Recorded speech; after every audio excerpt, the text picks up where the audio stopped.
employees. So being in the top 5,000 puts us in the top 99.9%, and we couldn't have done any of that without not only the great team that we have here, but without our amazing and supportive clients. You know, it's been really rewarding to do what we do. We love it. We love to deliver value to you guys and help you use technology more effectively. Obviously, as we grow, there's always challenges, and we're always working to get better, but we really appreciate your guys' support. We couldn't have done any of this without it. Awesome. All right, well, let's launch a quick poll, and then I'm going to turn things over to you. So the poll to get us started here is, what phrase best describes Excel? So this is you, whoever's listening to this, this is your answer to this. What phrase best describes Excel for you? Number 1, my best friend. I use it every day. Number 2, it saves me time. Number 3, I know I'd love it if I knew how to use it better. Or number 4, frustrating. It's complicated and hard to use. So those are your options. All right, we got most voted. We'll do about 5 more seconds.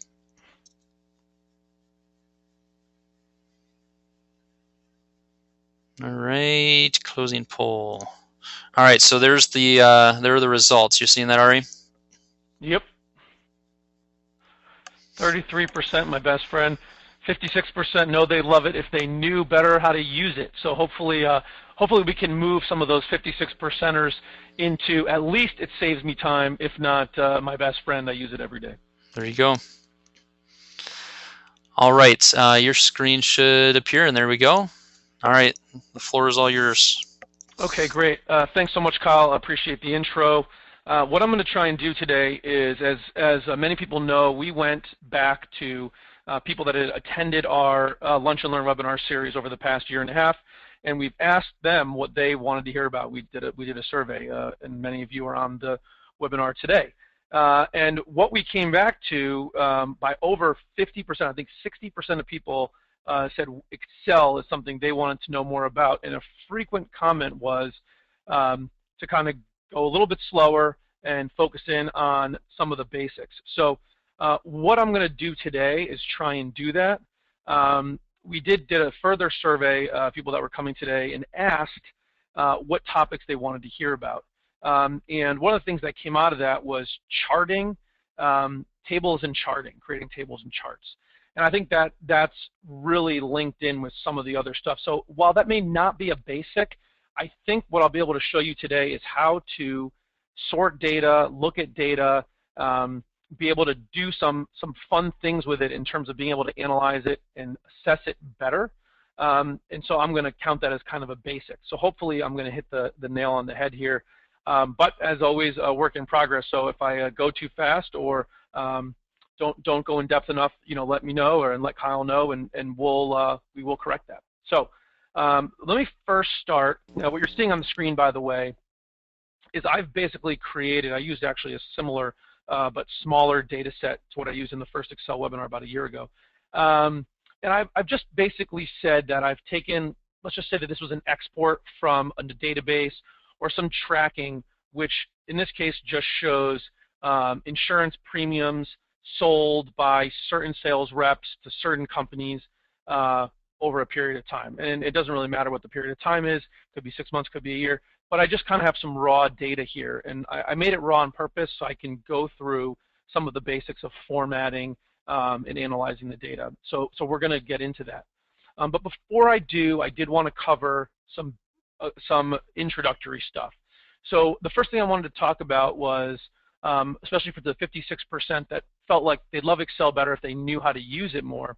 Well, one thing I just wanted to show, and I've talked about it before, is don't be afraid to use the help feature. In Excel 2010, I'm using 2013 here, but it's basically the same as 2010.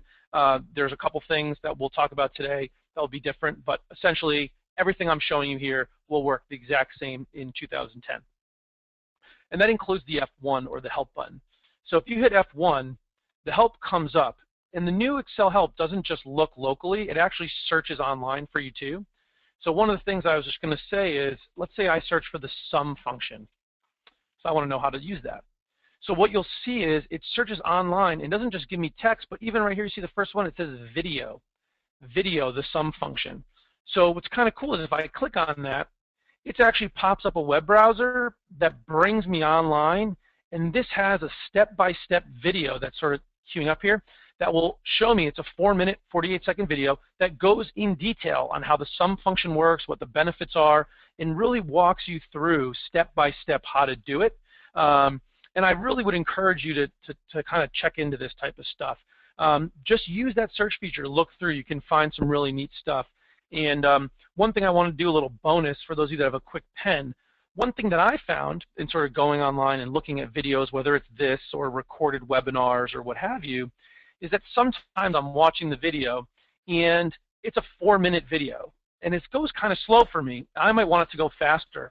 So I downloaded something called MySpeed by a company eNounce. I just have it in the screen here. And what's really cool about the MySpeed, the little bar just went away, but whenever I play a video, this bar comes up and you can see how it's got a slider here. I can actually tell it to play the video at like 1.5, so you went up to 1.5, 1.5 times speed. So I'm watching the same video, but it's playing at 50% faster. So a 5-minute video will only take me 2.5 minutes to watch. I could go slower. If I want to see if someone's going fast, I can go down to less than full speed. So anyway, it's really not related to Excel, but just in general, it's been a really cool product. You can try it for, I think, 30 or 60 days for free. If not, you can buy it from them. I don't remember it being that expensive. $10. I think it's 20 bucks or 30 bucks. Yeah, somewhere around there. And actually, Kyle introduced me to it about a year ago, and I found it to be really invaluable. It works with almost any video online. So I really enjoyed that. So anyway, that's a kind of little bonus for you. But in any case, looking at these videos, looking at the help function really can be a great way to get to learn Excel better. One last thing, if anybody wants a link to that eNounce or what have you, just put it in the chat box or email us after, and I'd be happy to send it to you. Okay, so there was that. The other thing I wanted to talk about, especially if you're going to be using help or talking to people about Excel, is I just wanted to reconfirm some basic Excel terminology because I think we use it incorrectly a lot, and I think it'll be helpful to just talk about it. So everybody refers to an Excel file as a spreadsheet, and actually that's not the case. So originally, sort of back in the old days, that was true. One file was a spreadsheet, and every individual file was a different spreadsheet. But that hasn't been true for a long time. A lot of us probably know that when you open Excel, typically there's sheet 1, 2, and 3, where my mouse is at the bottom. Typically, when you open it, sheet 1, 2, and 3. And actually, each of those sheets is what is called in Excel a spreadsheet. The file is actually called a workbook. So it's just important to know that as you use the help or kind of look up things online or what have you, that the workbook references the whole file and the spreadsheet represents the individual sheets. Okay, so that's just some terminology heads up for you. The other thing is, Excel, as I mentioned, typically opens with 3 sheets. Although most often we're only using 1 sheet. And so just as a matter of keeping file sizes smaller and being more efficient, I think it's a best practice to just make Excel open with 1 sheet, and you can create a new sheet as you might when you need it. And so I'm going to quickly show you how to do that. So if you go up here to the File option, and you go to Options, in this General tab right here, which opens up at front, you'll notice in the middle it says Include this many sheets, right, which is in the Creating a New Workbook section. And you can see mine says 1. On your computer, unless you're using 2013, which I believe they've now defaulted down to 1, if you're using 2010 or 2003, it would say 3 there, and all you need to do is down-click that a couple times to 1 and hit OK. And every new Excel you open will have 1 sheet in it. So anyway, that's just a housekeeping best practice. And if you ever want to create a new sheet, in 2013 there's this plus. In 2010 there's a little picture of a blank sheet with a star on it or whatever. And you just click it and it brings in a new sheet. So it's really easy if you ever needed to create one. And you can just kind of keep going, create as many sheets as you want. If you want to reorganize the sheets, all you need to do is click with the left mouse and drag it, and I can sort of reorganize the sheets however I want. Okay, and none of that will impact any of your formulas. To delete a sheet, you just right-click on it and choose delete, and they go away. If it has data in it, it will warn you about deleting the sheet. One thing to note, you cannot undo a sheet deletion. So just bear in mind, once you delete it, it's deleted. You'd have to go back to either a backup of the file or another version of the file to get it. So just bear that in mind. And that's a little bit of housekeeping on worksheets, workbooks, and so forth. The one last thing I will show you on this is there are times when we're analyzing data where I might want to play around with the data, but I want to keep the original just in case. And so a lot of times I think what people do is they start creating different versions of the whole workbook file, right? So you do a save as, and you save all that, and that can get kind of messy. So what I did want to just show you quickly is how to create a copy, that's right, create a copy of a spreadsheet inside of a workbook, okay? And so what I can do is, so on this client premium is what I call this sheet that we're going to use for today's demonstration. If I right-click on it and choose Move or Copy, I can just click on this Move to the end, create a copy, a little checkbox there, and hit OK. And boom, I've now created a second copy, right? You see I put the number 2 at the end of client premium with the exact same data as the first one. Okay, so now everything I can do now, I can play around with either the first one or the second one or what have you. I can play around with it, and if I ever wanted to go back to the native, the untouched, the raw, whatever you want to call it, data, I have that, okay? And so a lot of times what I might do is right-click there and rename, and I might call that Client Premium Raw, just so I know that's like the raw data before I even touched it, and I might just leave that there. I may leave that there forever, just so I always have that to go back to, okay? So we'll go back and start playing with this data.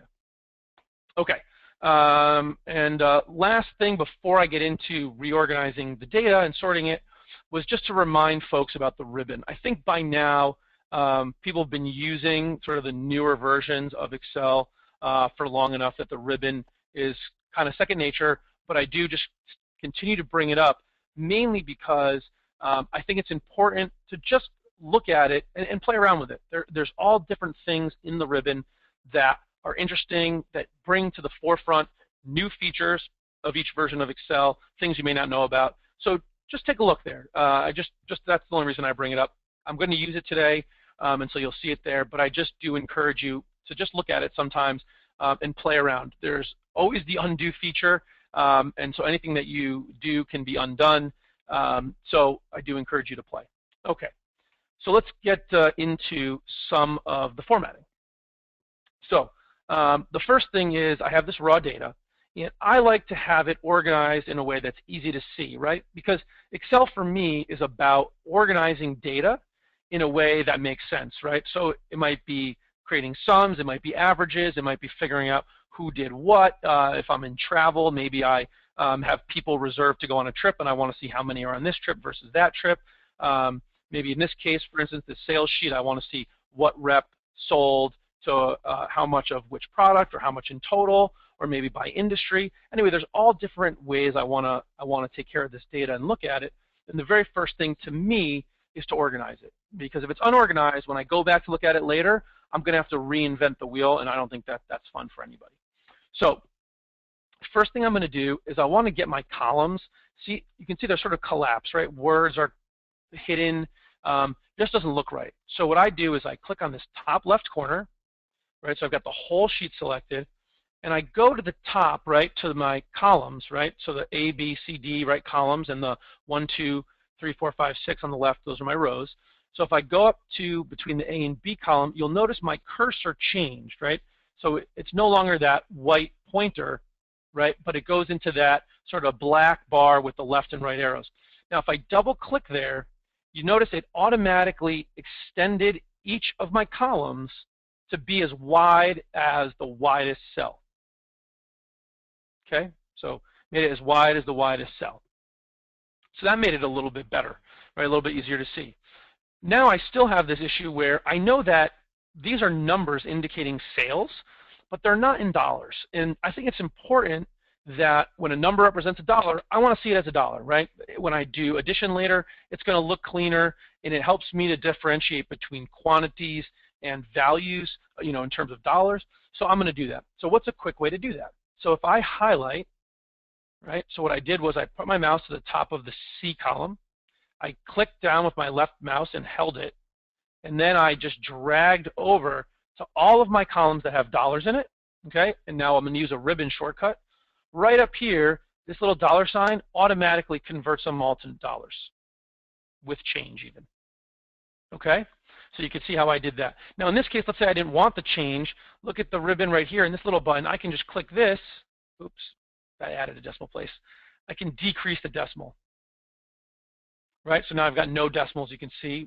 And this one can increase and add them back if I want them, okay? But I don't want them, so I'm going to get rid of them. So now I've got my numbers with no decimals, because I'm really just not talking about cents here. I'm just going to the round dollar, and I'm into dollars, okay?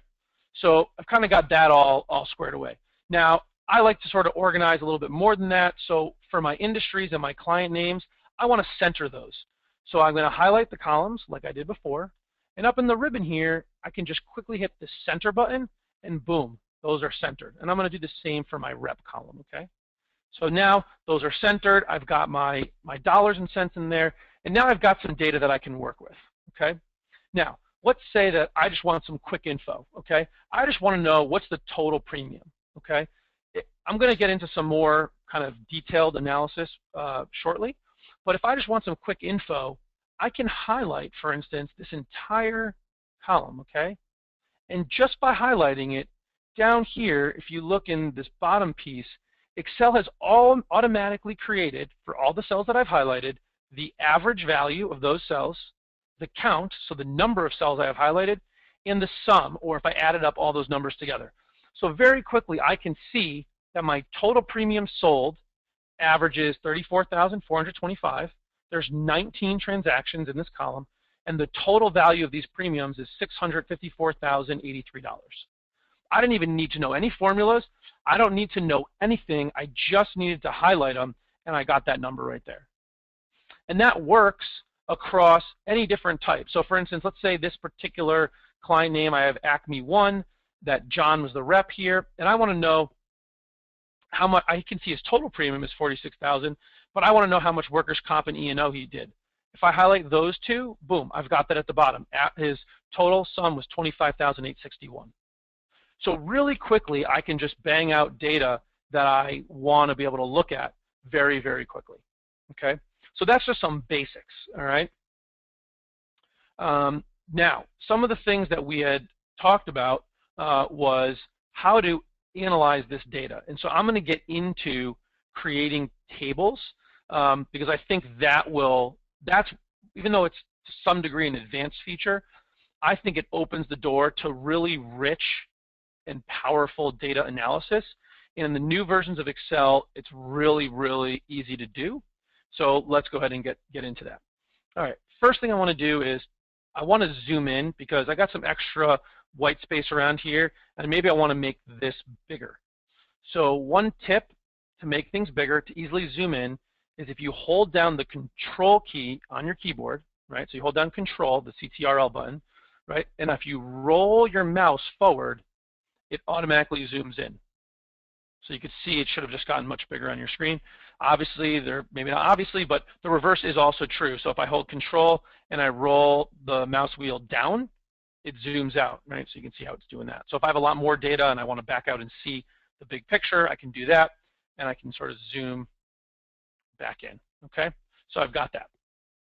So now what I need to do to turn this into a table is I need to highlight all the cells that I want to be part of the table, okay?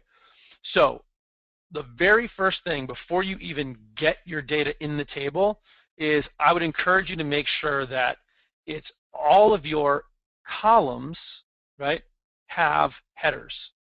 So you can, what I mean by a header is you can see here that client name is the indication, it's the header that this column is going to contain client names. This contains industry, general liability, and so on and so forth, okay? If your data, for whatever reason, doesn't have a header because you created it and didn't put a header in, or maybe you exported it from a system where the headers didn't come into play, I'm going to show you right now how to add headers to your data. So first thing is what you want to do is go to the top, and click on the row with the left button. So you can see I've got the whole row highlighted. And if you right-click and choose Insert, it'll put a blank row, okay? And then in this row, you would just type in the header. So my headers already exist, but you could have put in here client name, industry, so on and so forth. I could have created the headers if they didn't already exist, okay? In my example, they already existed, so they're already there. But I just did want to show you, if you don't have the headers, I recommend creating them before you create the table, okay? So I'm going to right-click and delete because we didn't need that row. So once I have the headers, okay, so I've got my data, looks the way I want it to, I'm going to highlight all of my cells, okay? So I've got them all highlighted there. I'm going to go back up to this ribbon, and you'll see it says Format as Table, okay? So if I click on that, it shows me an array of different table formats, okay? And a lot of this next selection is going to be personal preference, obviously on colors, on if you want the alternating color lines, but I typically do. So I like to use this row here is typically my favorite. For this particular case, I'm just going to use the green. You'll notice it's indicating where is my data, which I've already got highlighted, so I don't need to worry about that. And I have this checkbox on that says my table has headers, right? So which I recommended, so I can leave all that. And I hit OK. Now look what it's done for me, okay? I've got an attractive looking table, right? So it's already got colors. It's got every other line rotates between white and gray, so it helps to kind of see where everything is. I've got my green top, everything sort of looks, to my eyes, much more presentable than it did before, right? So even if I was just going to print this, let's say I wasn't even going to do any analysis, I just was going to print it, formatting as a table, I think, just adds a little bit of pop to this table, which is really great for a printout. So that in and of itself could be a benefit, but now I'm going to take it to the next level. So what you'll notice is in the ribbon, now that I've got a table, a whole new ribbon option called Table Tools and Design has been selected, okay? And there's a few things I want to note in here, okay? The first thing is, let's say I didn't like green anymore and I wanted to go with red. Watch how easy this is. Right over here, I can just click red and boom, it already reformatted my table. I want to go to purple. See, by hovering over, it's even giving me a preview. That's what purple would look like. Hover over blue, the dark blue, the black and white, right? So I can do all of that. Let's say I wanted to go to a whole different style table. By clicking on this drop-down, all of the table formats are brought back to me. So I could just go to this kind of a table. And you'll notice in the background, it's showing me a preview. It's just really, really easy ways in the new versions of Excel to format your data in a way that makes sense, to change it, to add some color and some pop. There's just so many different options. So again, like I was saying before, don't be afraid to look in the ribbon. You may not even realize these things are there, but just by looking around and poking around, you can find some cool new features. So in this case, I'm just going to go back to the green. Okay. One last thing I'm going to show about this is occasionally you might, by accident, click off of the table tools. And you're in the table and you're like, oh my God, how do I get back? This is not any of the table formatting that I wanted. Don't worry. Up here, you just click back on the Table Tools Design and you're right back in the ribbon that you need, okay? So anytime, just click into the table and then go back to the table tools, right? If I'm off of the table, it disappears, right? So you can see that I've got a cell selected outside of my table range and my table options, my table options in the ribbon have disappeared, okay? Never fear, all you have to do to get them back is click back in the table and then go back to the Table Tools Design. You've got your options back, okay? All right. So now that we've got this data, let me show you some really interesting ways to do some very easy analysis, okay? First thing I want to do is I want to add this total row. So all I do is check the box, and you'll notice this row labeled total has now come in just below my table, okay? Now, you'll see here that this already says 19. By default, this table has decided it's going to count the number of cells in the rep. So this is telling me I've got 19 transactions in this table, okay? But I can also add all different kinds of totals. So I've now selected this cell below total premium. Now watch this. In this drop-down, it is going to give me the option. Do I want the average, the count, the maximum, the minimum, or the sum? So in this case, I'm going to choose the sum, and boom, there it is, $654,083 worth of total premium. So Ari, on this total row, has that not been there but as of 2010 or 2013 or what? Or has that always been there as It's part a of the great table? question. I don't believe it was there in 2003. It definitely was there in 2010. Yeah. Everything I'm showing you is completely available and the same in 2010 and Okay. 2013. Because I think if anybody else watching this is like me, I have time and time again gone down and created a totals field, gone over and done the sum and drug it all the way down. There's just so many things that are automated now. Even the headings and changing the colors. We need this. This is brand new for me, and I can see it be a big time saver. Yeah, and it's really interesting because not just some, but let's say I want to see the average premium. I can just switch this to average, and boom, it's going to take care of it for me. Okay. Now watch where we can get some real power out of this. So let me just I want to do totals in all these rows. So I'm just going to go to sum all the way through here. So I'm going to show me the sums for all this. Okay. Sum. Okay. Now watch some really interesting stuff when you use this total row, how powerful this is for automation. So I noticed that I've got some reps here, okay? Let's say that I only want to see what Carol sold in this time period. If I come up to my header row, you'll notice there's these little drop downs everywhere, okay? And these are the filter drop downs. So if I click on this, I can just uncheck select all, so none are selected, and I just check, say, Carol, and I hit OK. It now is only showing me Carol's deals, right? And it automatically, this total row has revised itself to now it's only showing me the totals related to Carol. So I can see down here, Carol showed up 6 times. She has 6 deals. Here's the total premium. Here's her total errors and omissions, workers' comp, blah, blah, blah, and so on and so forth. So I can really quickly just sort of pop in and see. If I want to see just Carol and Mark, I can just check those 2 names. Boom, and it automatically updates all the totals for me. If I want to see all of them again, I hit select all, and all of them are back. Really, really powerful. I could have just done each rep, printed them out, and showed it to them. If I was, again, travel's coming to mind for some reason. But let's say I had a chart of all the different people that were booked for a specific trip. So instead of rep, this client was the name of a person, and the rep was a trip, I could just filter to a specific trip, and boom, it would just show me that. Or if it was a particular client, there's any different ways of looking at it. And in this particular case, I have industry. So let's say I wanted to see, I don't care about the rep, but I want to see total premium sold to accounting firms. So I hit OK there, and boom, it's now showing me accounting firms. And Ari, if we could just circle back again to show this, we did have a spreadsheet with just regular data in it, and you converted it into a table that allows you to do this just by a couple clicks, right? Just show that one more time.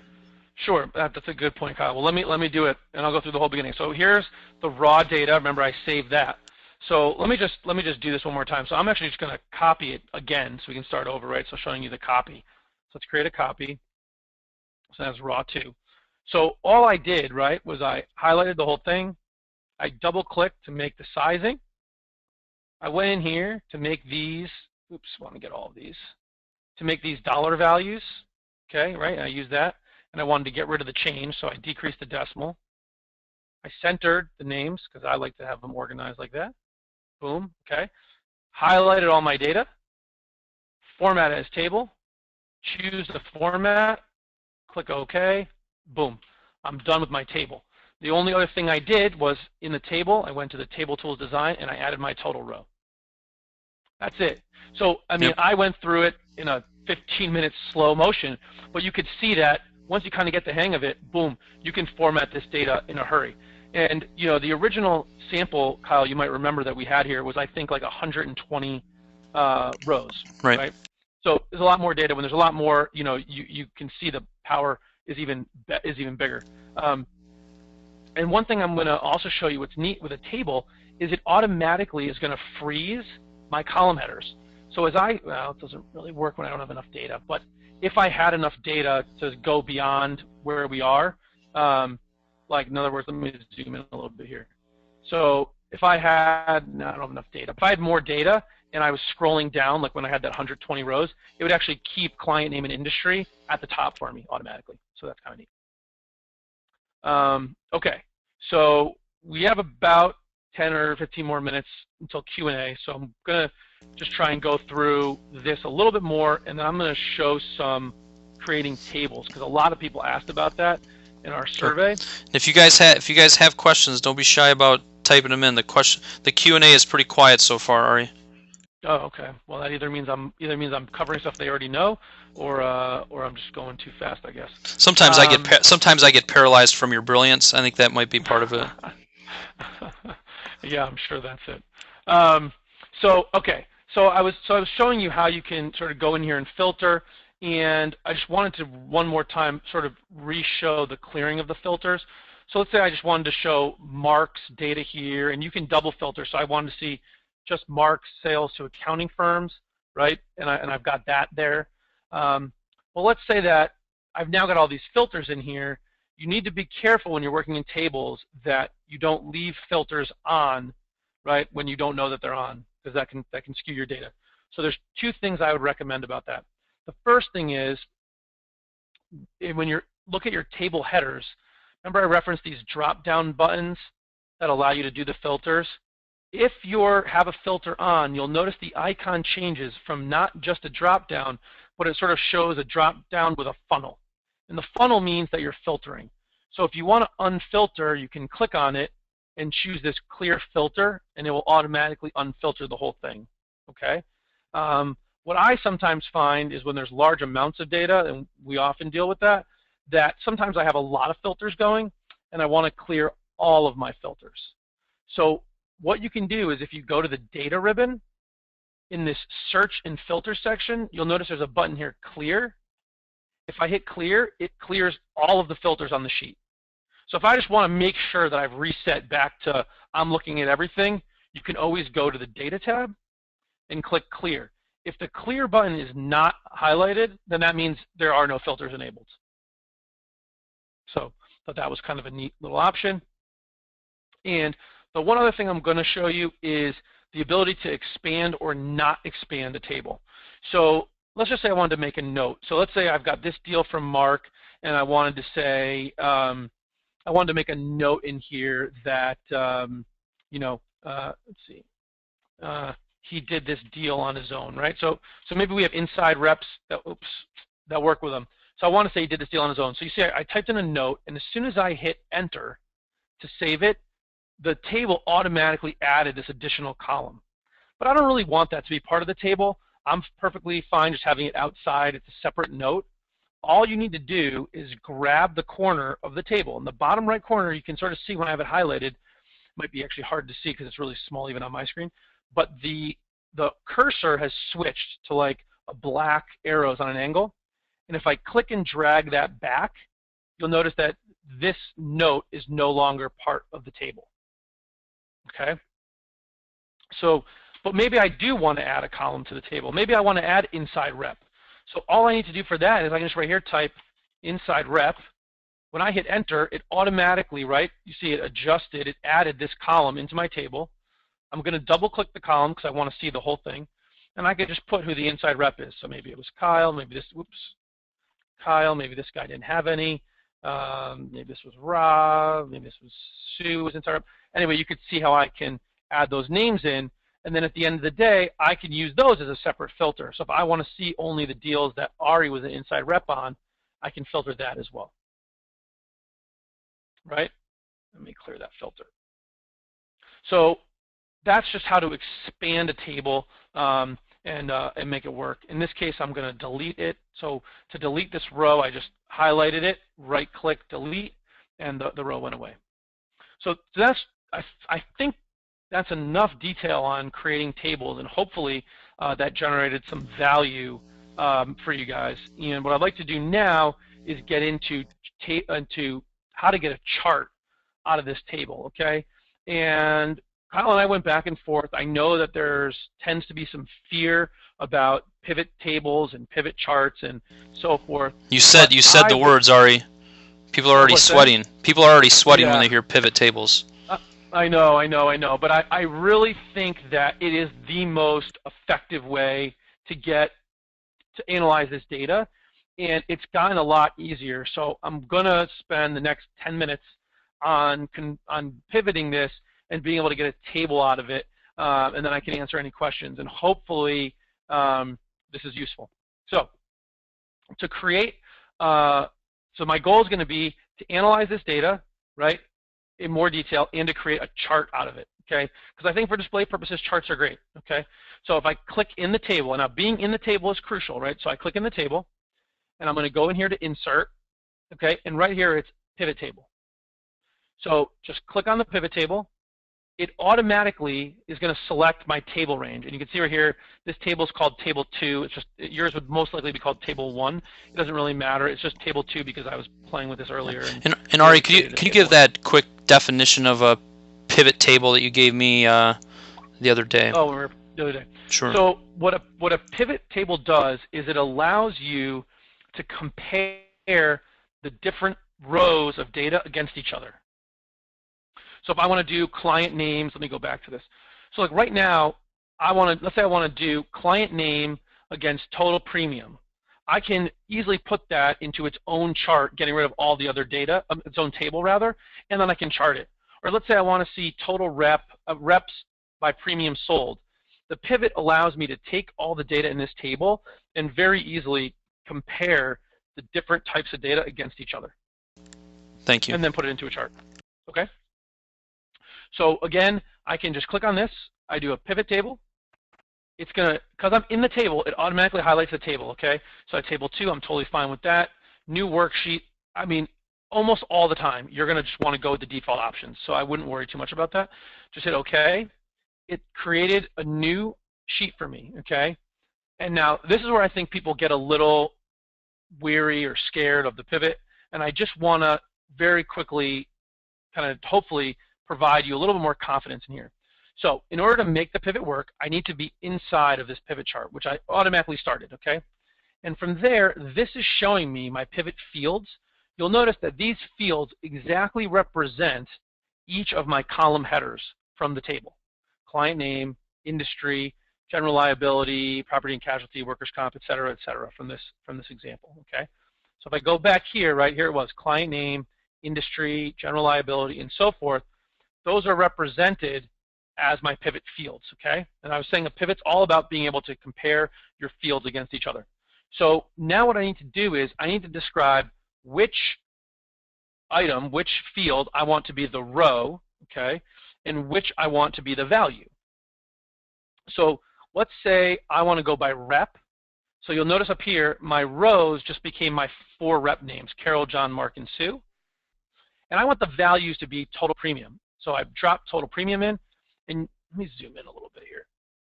If I zoom in, hopefully you can see better. So now you can see my row labels are my reps, and my premiums are right here, okay? And by default, it has created the sum of my premiums, okay? Now, what I want to do, though, is this isn't showing me dollars, so let me just show you how I can do that. So if I click on the sum of my total premium right here, and I choose value field settings, this allows me to say, do I want the sum? Maybe I want to see the average value of their total premium, right? Total premium, so what's their average, right? And I want to change the format because I want it to be dollars. So I'm going to go number format, currency, and get rid of my decimal places and click OK. Click OK. And now this is telling me the average total premium sold by these reps. Okay? And now I'm going to take that and make it into a chart. Okay? So I'm going to zoom out again. I'm just doing control and rolling my mouse back because you're going to want to see the chart. I'm in here. I can go to, you'll notice up here there's pivot table tools. Right before we had table tools, but now I have pivot table tools. I click on Analyze, and right over here is a pivot chart. If I just click on the chart, it'll give me all kinds of different charts, line graphs, column graphs, pie charts. In this case, I'm just going to go with the column, keeping it simple. I hit OK, and voila, I now have a chart that very graphically shows me each of my reps and their average total premium. That's it. Done and done. And all of that is, you know, just right there for me. Now, if you want to go back and edit your data, I just want to tell you, you can refresh this, but you need to update it. So the last piece I'm going to show you guys, and then I'll answer some questions if there are any, is if I go to client premium and I make changes, let's say that, oh, we missed it. This particular client actually bought $5,000 of E&O coverage.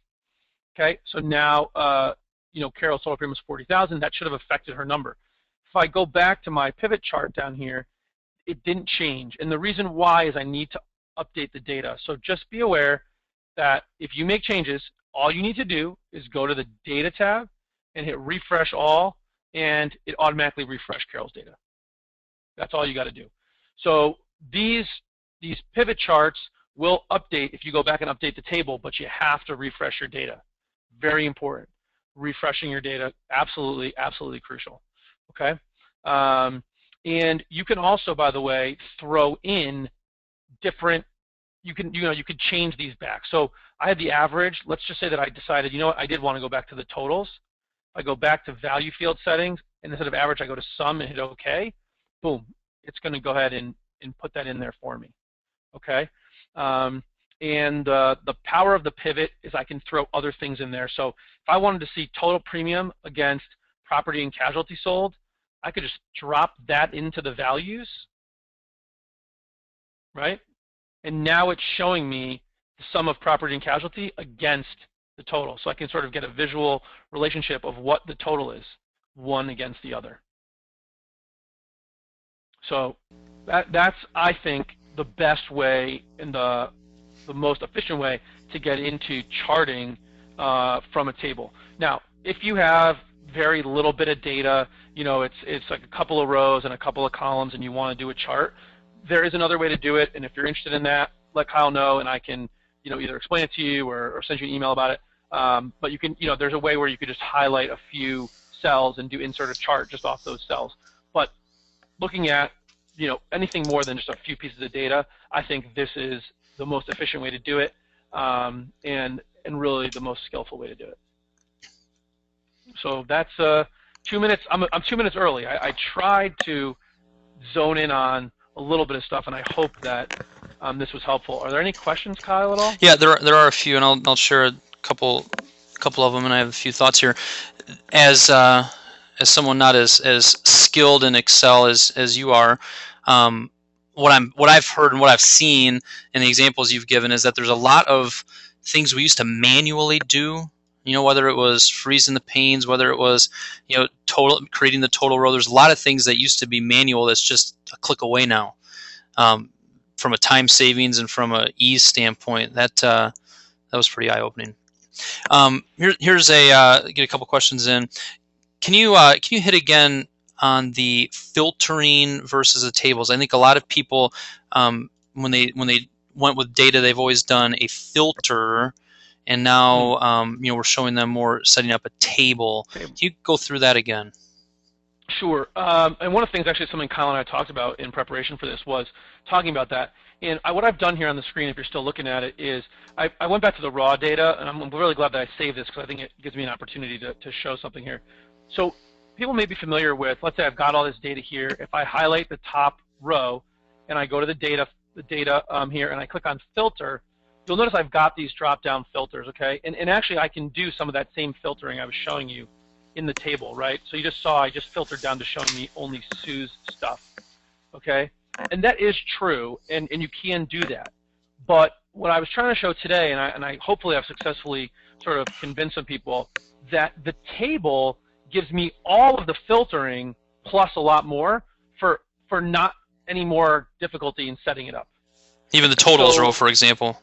The totals row, sure. How about just let me go back to showing you sort of that. So I just, by the way, I just hit Control Z, which is undo. I didn't really talk about that at the beginning, but Control Z on your keyboard is undo. You can also obviously go up here and click the undo arrow, which I think most people are familiar with. Those of you who've been watching the webinars for a while, I'm what people call a keyboard jockey. So I try and keep my hands on the keyboard as much as possible. So I hit Control and Z to do an undo there, and I've now gotten back to the raw data. But the same way I could highlight this and click Filter, I could just as easily highlight all this data, do Format as Table, and now I've got what I think is a much nicer looking and easier to read set of data that I can still filter just as easily. So to answer this specific question, there is no difference between the filtering that's automatically turned on when you add a table and adding the filter in terms of the filtering aspects, right? They both have filtering. The filtering works the same way. The difference is the table allows you, I think, a better looking amount of data. It also allows you to create the total row that we showed you. It allows you to create the pivot charts and the pivot tables that I showed you, and you can't do any of those things with just the filter. Okay, there you go. Here's a question. If I didn't answer that question, by the way, if whoever asked it, please just fire off whatever I missed into the box. When you were showing the table side, somebody asked, you don't have to use the freeze panes button if you use a table format. They seemed a little excited about that because they had 2 question marks at the end of it. Yeah, if you have a lot of data, if you have a lot of data, you'll see that this stays. So so the data has to be longer. I just don't have enough data, but when I have enough data, this will typically stay at the very top there. Okay. Somebody asked, you mentioned version 2003. And by the way, you can see it right here. If you're looking at my screen, you see I've got my cursor in the table, and you'll notice that it no longer says A, B, C, D, E, F, G, etc. at the top here. It says client name, industry, general liability, etc. So as a lot of features in the table are, you just have to have the cursor in the table. So I apologize. I thought it was the amount of data, but I misspoke. The cursor just has to be in the table, and if the cursor's in the table, and you can still see the table, these things stay at the top. Got it. Good. All right. You mentioned version of Excel 2003, 10, and 13. Could we have 2007? Somebody asked. Oh, I'm sorry. Geez, I forgot all about 2007. 2007 is going to be should have everything I've shown. Was that a bad year for you, Ari? Is that why you skipped over it, or what? I don't know. I think I really went from 03 to 10 somehow, but okay. At least I just don't remember 2007. But I think that it should all be in there. 2007 did have the ribbon. It should have all the features. If you're in 07 and something I showed you doesn't pop, please do let us know, and I will endeavor to find out. But it should be, I believe. You have that table open. Somebody just asked again if they could see it again. How do you get the total line? Oh, sure. So all I do is go to Table Tools, and the total row is this little checkbox there, and there it is. That's it. And then in the total row, you can, in the drop-down, you can do different things. I mean, I even show things like maximum. So, for instance, if I choose maximum, it shows me the max value in that column, right, which is the highest value. So I can also show the smallest value. I mean, averages, sums, et cetera, et cetera. So there's really cool stuff. And I didn't get into it today, and I'm not going to because it's definitely on the advanced side. But when you get into some advanced analysis of data, there are formulas that you can do that will allow you to do formulas based on tables. So anyway, I didn't get into it today, and it's probably good fodder for a future webinar. But there's other benefits to getting into this table habit that I didn't even show today. I think I showed enough. Hopefully I showed enough benefits of the table that I've hopefully convinced some people to start using it, because I do think there's a lot of value. But there's additional value that can be unlocked by using tables that I didn't even get to today, that I think is kind of more advanced. And for a future webinar, we can do it if people are interested. Here's a good question. When you filter your data, right? So go ahead and click on rep, whoever, and you want to save that sheet. How do you do that? What do you mean? I'm not so sure. if you click on rep. So I just want to do like I want to just do stuff. Right? Yeah, and if she wanted to save this sheet. So what I would do, I mean, I'm not sure. I guess my question would be, why do we need to save it?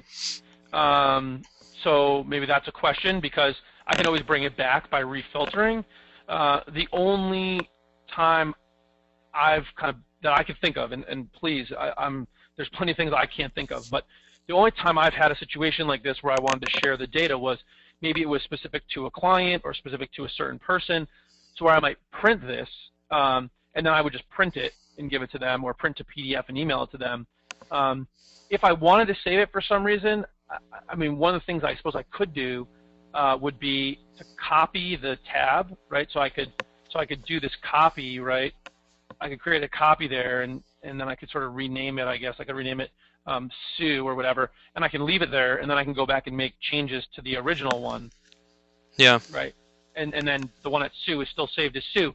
But I'm just not sure the scenario I would do that, because at any point I ever wanted to see it, I could just filter back down to Sue.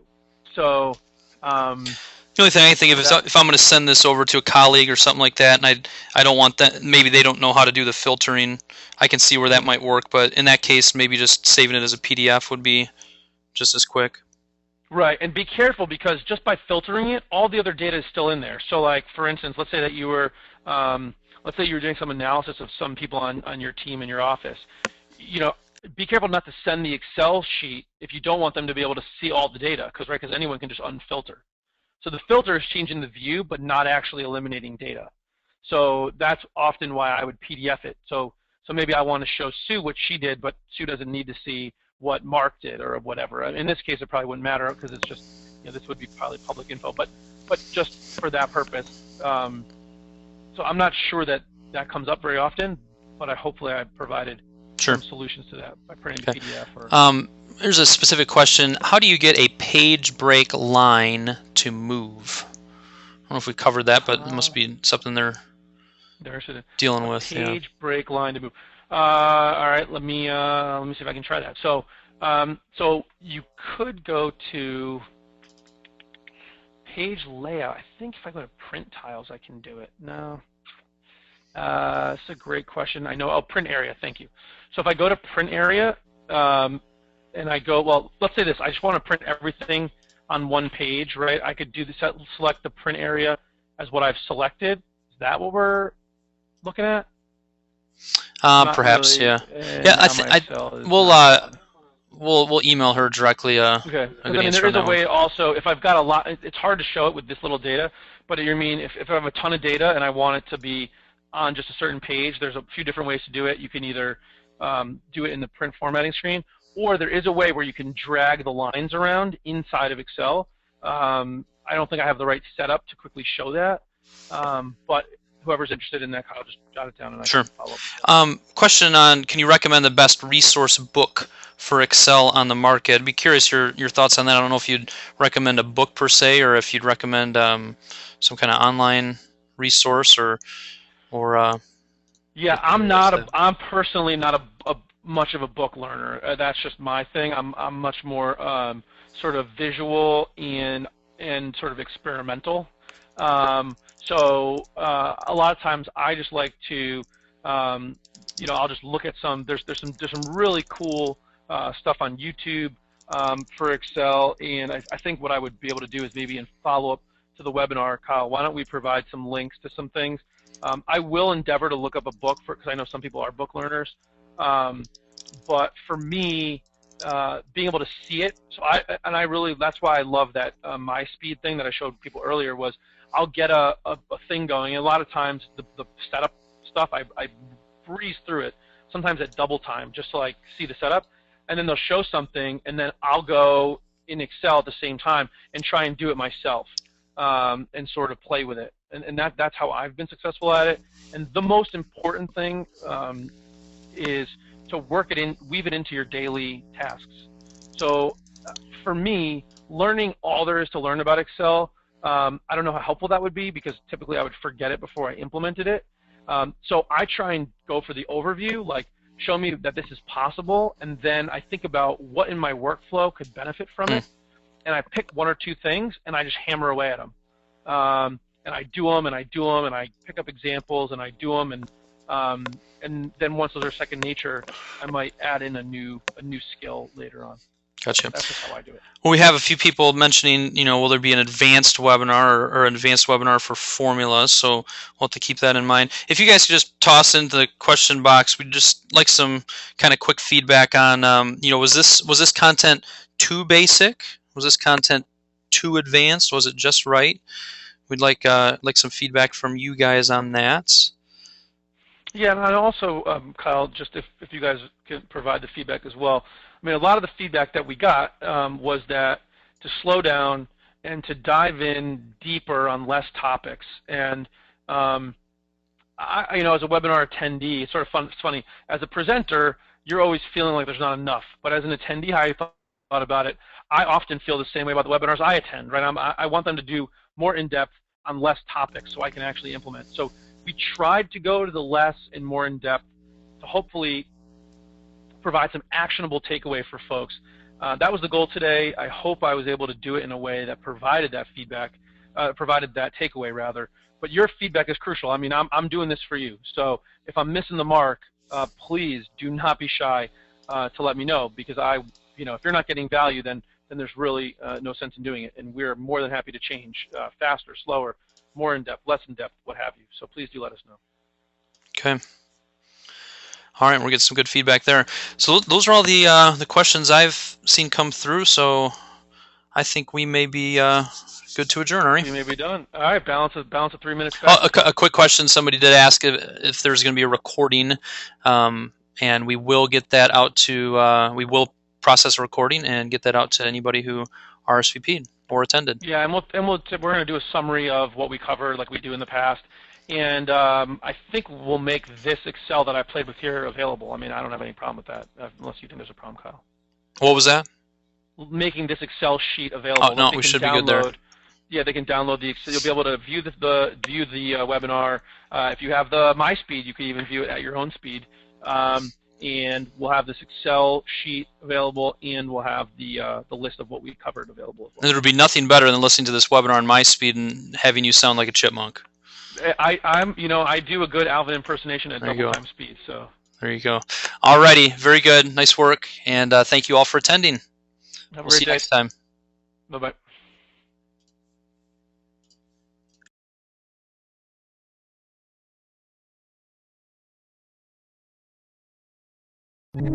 bye.